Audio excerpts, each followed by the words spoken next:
Bien, seguimos en El Observador TV. Como lo habíamos anunciado más temprano, está con nosotros el fiscal Enrique Viana. ¿Cómo le va, doctor? Buenas tardes. ¿Qué tal? Buenas tardes. El fiscal verde le decían en una época. Sí, es cierto. Porque... Un periodista de acá, de esta misma ¿sí fue acá? casa, sí, que ahora no está más en esta casa, pero no él fue el primero, Eduardo Delgado, sí, fue el primero que utilizó esa expresión. Mirá, Eduardo Delgado, que está en el país ahora. Exacto, exacto.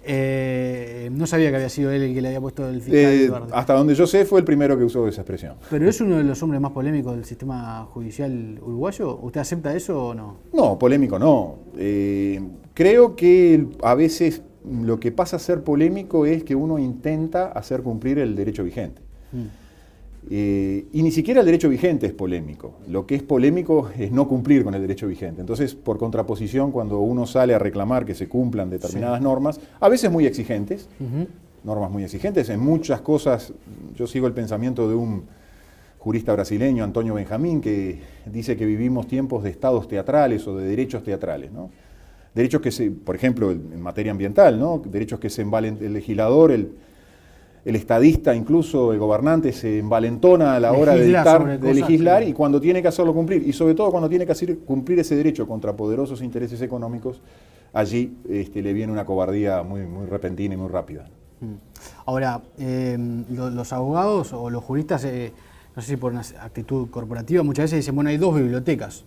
En todo hay dos bibliotecas, con lo cual uno puede decir, bueno, una biblioteca es la del fiscal Viana y otra biblioteca es la de otro. Sí, yo creo que eso no es así. Lo que sí hay es, normalmente en el ejercicio de la profesión de la abogacía, hay el enfrentamiento de dos posiciones. El proceso es esencialmente dual, ¿no? Y supone el enfrentamiento de dos posturas, pero en realidad la biblioteca es una sola. El hecho es que se ignoren o no las bibliotecas. Yo creo que estamos en un tiempo en que las bibliotecas se tienen muy poco en cuenta, ¿no? Y que hay muchos que creen que el derecho no es una ciencia, lo cual es así, el derecho es una ciencia, pero hay muchos que creen que el derecho deja de ser una ciencia para ser un hábil instrumento del poder, ¿no? Y para una herramienta del poder, exactamente para imponer determinadas decisiones. Y eso no es el derecho. El derecho es una ciencia.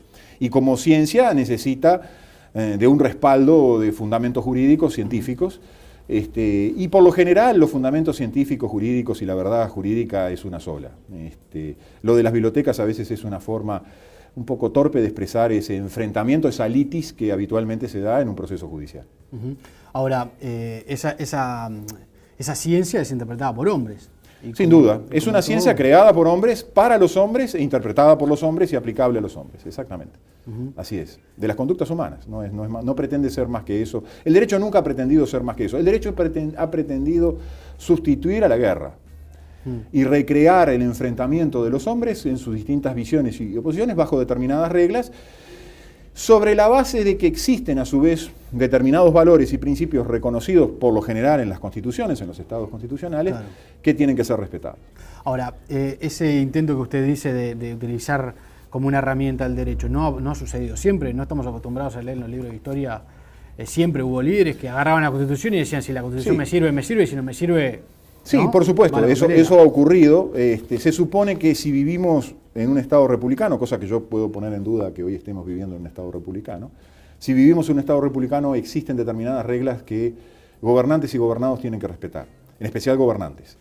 Las reglas establecidas en la Constitución esencialmente están dirigidas, sobre todo aquellos que se llaman deberes y garantías de la Constitución, están dirigidas para defender a los ciudadanos respecto a los abusos o eventuales abusos que pueden realizar nuestros gobernantes. ¿Por qué dice que usted duda de que estemos en un Estado republicano? Porque ha habido una serie de fenómenos que se han venido dando en los últimos años. El Uruguay ha firmado tratados de inversión, más recientemente contratos de inversión. No casualmente, no es casualidad que estén vinculados a poderosos intereses económicos que pretenden instalarse en el país. Y para que ello ocurra, esos poderosos intereses económicos han exigido que el Estado condicione su voluntad. Que lo haga en un documento escrito y que condicione la voluntad de los tres poderes del Estado. El ejemplo más conocido y más notorio y más evidente, que incluso ha tenido repercusiones en nuestros dos últimos presidentes de la República, así lo han manifestado ellos cuando hablaron de la presión chantajista de los monstruos, en ocasión del tema de Philip Morris, un tema que todavía está pendiente a resolver en un mecanismo de arbitraje privado internacional. Esa presión chantajista de los monstruos se la hemos consentido, se la hemos dado nosotros cuando firmamos tratados de inversión y contratos de inversión. Cuando el Uruguay, en el año 1999, decidió ingresar al CIADI, siendo que en 1965 había dicho que era inconstitucional el ingreso al CIADI, con una constitución más o menos igual en su estructura y con los mismos argumentos para decir en el año 99. Ahora está todo el sistema político, o bueno, no sé si todo el sistema político, pero por lo menos los partidos con representación parlamentaria están de acuerdo con ese tipo de tratados. En algún momento el Frente Amplio estuvo en contra, después de que llegó al gobierno. Correcto. Desde que se llegó al gobierno está a favor. Algún sector del Partido Nacional también, me acuerdo del senador Mayo, que fue quien rescató en su momento esa resolución de 1965, que era del gobierno colegiado de la época.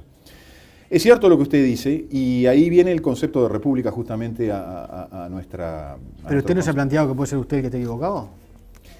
No, yo lo que creo es que existen reglas que no pueden ser modificadas, establecidas en la Constitución. Otra cosa es que usted modifique la Constitución y cambie las reglas. Entre esas reglas están aquellas que dicen que los poderes del Estado no pueden ser sometidos a la voluntad de una empresa privada. Si usted, el observador, un día quiere como empresa firmar un contrato de inversión con el Estado para obtener determinadas ventajas que de repente el diario El País o cualquier otro medio de prensa no quiere obtener, enseguida vamos a saltar, ¿no? Y el principio de igualdad de la ley, ¿dónde está?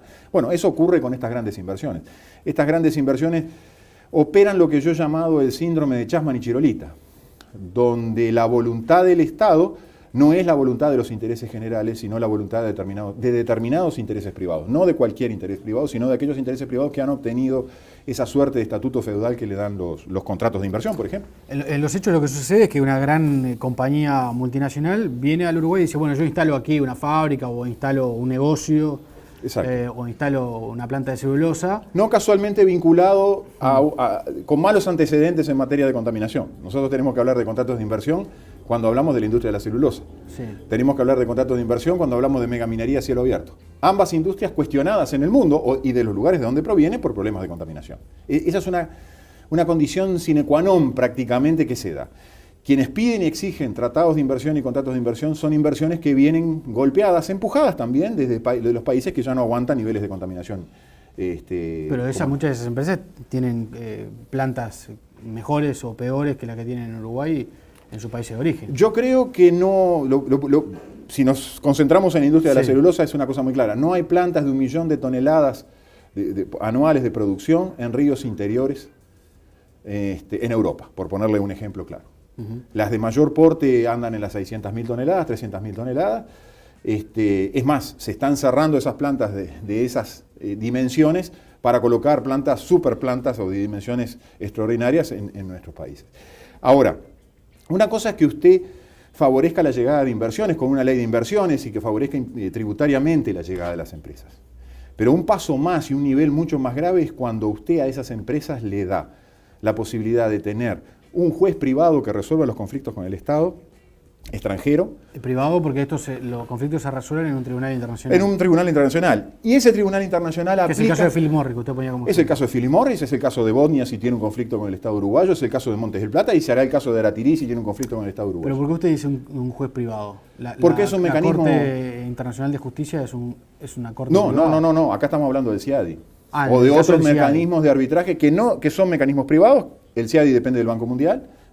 Tiene un nexo muy importante con el Banco Mundial, son árbitros privados, extranjeros, que por ese efecto de otorgarles la jurisdicción, esa prórroga de jurisdicción, que ya le digo, en 1965 ya decía el gobierno de la época, decía que era inconstitucional y por eso rechazó el ingreso allí, pero no solo usted les da el juez, sino que también les da el derecho.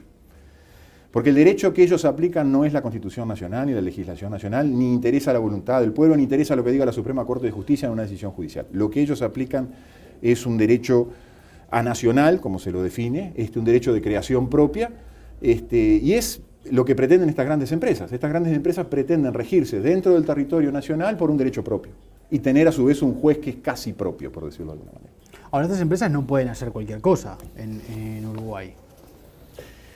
Yo lo que creo es que estas empresas tienen un poder de veto, entre otras cosas. Pongámosle que en cualquier instancia futura exista una nueva legislación que pretende imponer nuevas exigencias ambientales o nuevas exigencias a la salud pública o que pretenda reducir la jornada de 8 en derecho laboral, que pretenda reducir, como hay una intención manifiesta dada por el PIT-CNT, creo que por COFE, reducir la jornada de 8 a 6 horas. Si la empresa entiende que eso le causa un perjuicio, y eso está en la letra de los tratados de inversión, en la letra de los contratos de inversión, la empresa puede entender que eso le causa un perjuicio que perjudica la ecuación económica financiera de la empresa, y la empresa tiene allí de por sí, por tener un tratado de inversión que la protege y por haber firmado un contrato de inversión, el derecho a reclamar una indemnización por esa circunstancia. Eso es justamente... Porque se cambia la regla de juego. Porque la empresa entiende que se cambian las reglas del juego, que un país soberanamente lo puede hacer, pero como a ella la perjudica, el Estado, para cambiar la regla del juego respecto de esta empresa, tiene que pagar. Eso es la presión chantajista de los monstruos. Eso fue lo que dijeron los presidentes Vázquez y Mujica en ocasión de Philip Morris. Pero es la misma circunstancia que rige en el caso de Bosnia, la misma circunstancia que rige con Montes del Plata y la misma circunstancia que regirá con Aratirí si se firma el famoso contrato de inversión que se viene negociando hace como 4 años ya. Usted interpuso un recurso en el caso de Aratirí. Es correcto. Respecto de la ley 19.126, que fue la ley la ley conocida como Ley Aratirí, que legitimó la megaminería a cielo abierto en el Uruguay. Y la semana pasada el Semanario de Búsqueda publicó que el fiscal de corte entiende que usted no tiene injerencia en el tema como para interponer ese recurso. Usted está enfrentado con el fiscal de corte ya desde hace tiempo. Sí, nosotros tenemos visiones absolutamente distintas de lo que tienen que hacer los fiscales. Este es un buen ejemplo. Es un muy triste y buen ejemplo, por decirlo de alguna manera. Yo entiendo que los fiscales somos defensores de los intereses generales de la nación. ¿Sobre cualquier tema? Sobre aquellos intereses generales de la nación que son reconocidos en la Constitución. A partir de esa regla, la protección del ambiente es de interés general, dice la Constitución, pero existen otros bienes custodiados por la Constitución, como son justamente el concepto de república, el concepto de soberanía, el concepto de salud pública. Sobre esos aspectos, las fiscalías tienen plena legitimación para actuar. ¿Qué sucede? Que si usted le dice a un fiscal que no tiene un interés directo personal y legítimo para actuar, le está diciendo a los intereses generales que no pueden, a quien representa y defiende los intereses generales, que no puede, en ocasión de defender los intereses generales de la ley, de la sociedad y de la nación, no puede introducir una inconstitucionalidad. Con lo cual, quien defiende los intereses generales de la nación está en indefensión frente a cualquier otro sujeto que tenga la posibilidad de plantear pero una un particular sí lo puede hacer. Un particular sí lo puede hacer. Pero si la protección del ambiente es de interés general y si los fiscales desde el año 89 tenemos asignada la protección de los intereses difusos, famosos, entre ellos la protección del medio ambiente, a la hora de llegar con una inconstitucionalidad, porque entendemos que una ley viola el artículo 47 de la Constitución, entre otras cosas, no puede ser que se le diga a ese fiscal no tiene legitimación, porque eso destruye absolutamente la hipótesis de defensa de los intereses generales. Yo creo que ahí hay una diferencia muy importante y que marca la diferencia que nosotros tenemos con la actual Fiscalía de Corte. Quien habla intenta ejercer lo que por Constitución y por ley debe ejercer independientemente, que es la defensa de los intereses generales de la sociedad, de la nación, los intereses públicos. Quien le cierra la puerta a una fiscalía con una opinión, porque es un dictamen en definitiva, y dice que eso no puede ser, está defendiendo otros intereses ajenos a los intereses generales. Y esas son de las paradojas que nosotros vemos, porque esta misma Fiscalía de Corte insiste con la defensa de los derechos de la víctima y del vecino y del ciudadano. Bueno, este ejercicio que hace mi Fiscalía es una defensa importantísima de los derechos de la víctima, del ciudadano y del vecino. Podré yo tener razón o podré estar lo más equivocado.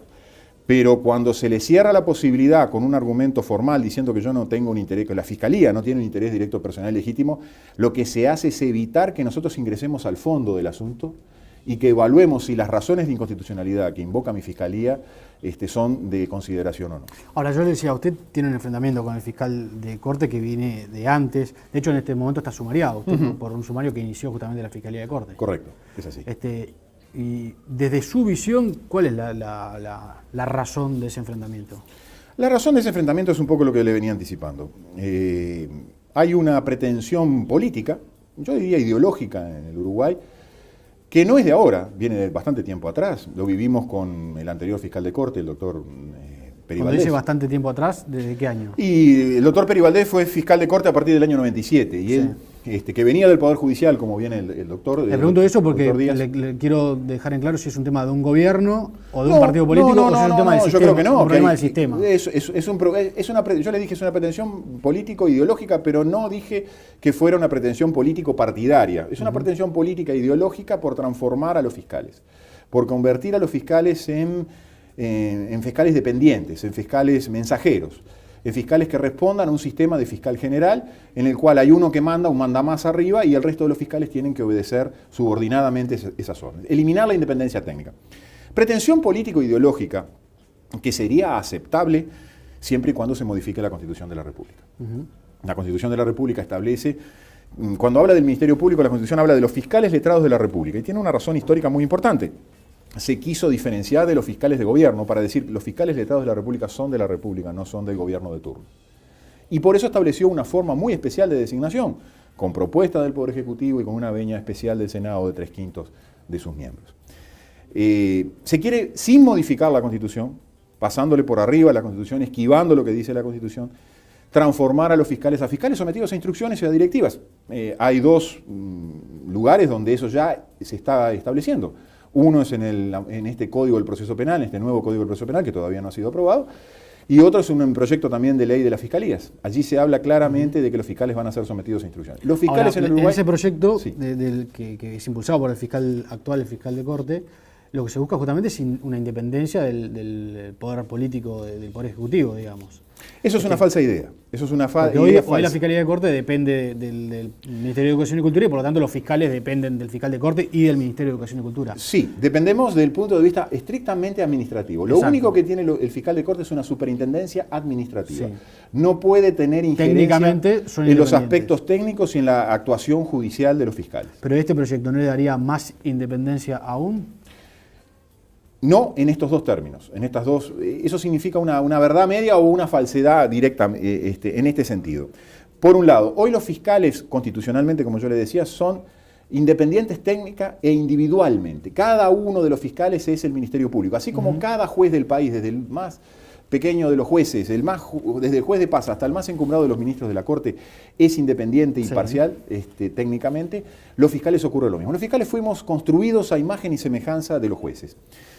Independencia individual, técnica e individual.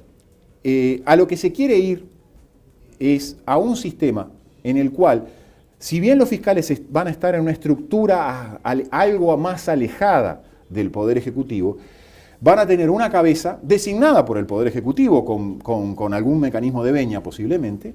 En algún momento se habló de un triunvirato, luego en este proyecto no, se colocó a uno solo. Esa estructura que podrá ser un servicio descentralizado, sin embargo, hacia su interior va a tener a todos los fiscales alineados de acuerdo a instrucciones y a directivas. Con lo cual, la independencia técnica individual que pide el artículo 168, número 13 de la Constitución, se borra de un plumazo. Es lo que la doctrina siempre habló de que la independencia técnica tiene que ser ad intra hacia el interior y ad extra hacia afuera.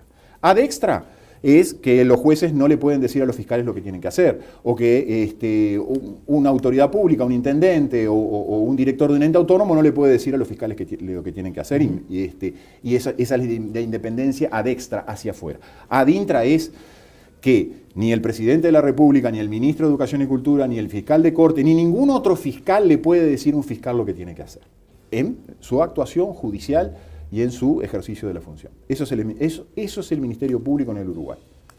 ¿Y cuál es la garantía que le da a la ciudadanía eso, esa independencia de los fiscales? La misma garantía que le da a los ciudadanos que existan jueces independientes e imparciales. Que la Constitución exija que existan jueces independientes, que los jueces estén garantidos de la independencia y la imparcialidad.